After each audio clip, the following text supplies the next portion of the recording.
자, 최근에 국가보안법 위반 혐의로 재판에 넘겨진 대북사업가 김모 씨. 이 김모 씨가 문재인 정부 들어서 첫 번째 그 국가보안법 위반이라고 합니다. 그래서 상당히 이게 관심을 끌었었는데 문제는 이 구속된 이후에 이게 문제가 있다라는 그 반발이 계속 제기가 되고 있어요. 그렇습니다. 먼저 이 사건 자체가 뭡니까? 그러니까 이제 이 검찰에 따르면 이 김 씨의 경우에는 북한의 이제 IT 조직원으로부터 자기가 개발한 얼굴 안면 인식 프로그램을 이제 제공하면서 네. 이 대가를 받았다는 겁니다. 그리고 국내 업체에 판매한 혐의를 받고 있는데 이 개발비 명목으로 지난 이제 2011년부터 올해까지 북한으로부터 86만 달러, 우리 돈으로 환산을 하면 약 10억 원 가량을 이제 받아서 이 파악을 하고 있고, 특히나 이 과정에서 대북 감시 어떤 장비 등에 대한 군사적으로 이제 알리지 말아야 될 기밀을 알려줬다, 북한 측에 누설했다, 이런 혐의를 받고 있는 겁니다. IT 사업가인데 북한으로부터 10억 원 정도의 돈을 받고 그거를 개발을 해서 그걸 군에다 납품을 했는데 대북 사익감하는 분명한데 그런 과정에서 어떤 이제 국내에 있는 굉장히 군사상의 기밀을 북한 측에 이제 제공한 게 아니냐, 이런 의심을 받고 있었고, 그런 와중에 예.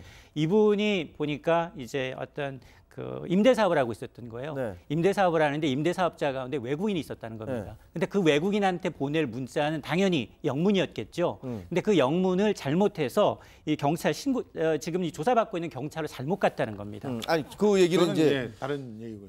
좀 특이한데 네. 좀 억울하게 구속됐다고 주장하는 게 지금 이제 그 이 소장께서 얘기하는 그 부분과 연관돼 있는 것 같아요. 예. 그 뭐가 억울하다는 거예요?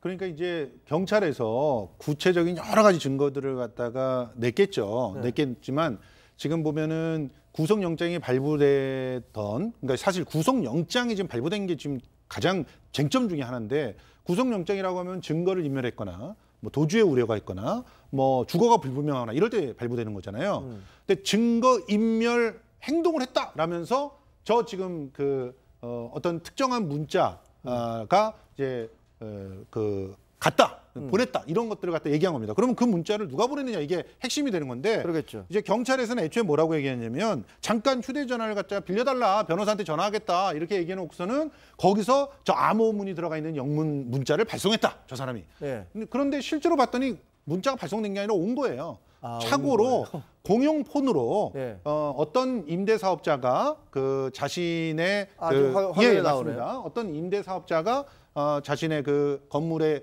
새 들어 살고 있는 사람이 에어컨을 고쳐달라고 하니까 그거를 갖다가 좀 기다려라, 내가 조치를 취했다라고 하는 걸 갖다 보냈는데 그걸 번호를 잘못 눌러서 그러니까 하필이면 이 공용폰으로 들어온 거예요. 그러니까 저 사람들은 외국인 세입자인 모양이군요. 그러다 보니까 그렇죠. 이제 저렇게 영어로 주고받았는데 그런데 그게 하필이면 경찰 폰으로 들어온 거예요. 들어오니까 경찰 측에서는 이게 지금 북한 혹은 간첩이나 누구하고 이제 암호로 주고받는 게 아니냐, 이렇게 그렇죠. 의심했다는 거예요? 그런데 문제는 그 다음에 또 있습니다. 경찰이 이게 착오였다, 이게 그 사람이 보낸 게 아니라, 지금 피의자가 보낸 게 아니라 온 거다라고 하는 걸 나중에 알고 그거를 갖다가 이제 해명을 했나 봐요. 그런데 이제 그 구속영장을 발부할 당시엔 이것이 유력한 증거로 채택이 돼서 구속영장이 발부됐다는 얘기고, 그러니까 이것이 결정적으로 그 경찰에서 확실한 혐의를 찾지 못해 놓고 일단 구속을 시키기 위해서 증거를 조작한 게 아니냐, 이렇게 주장하고 있는 상황입니다.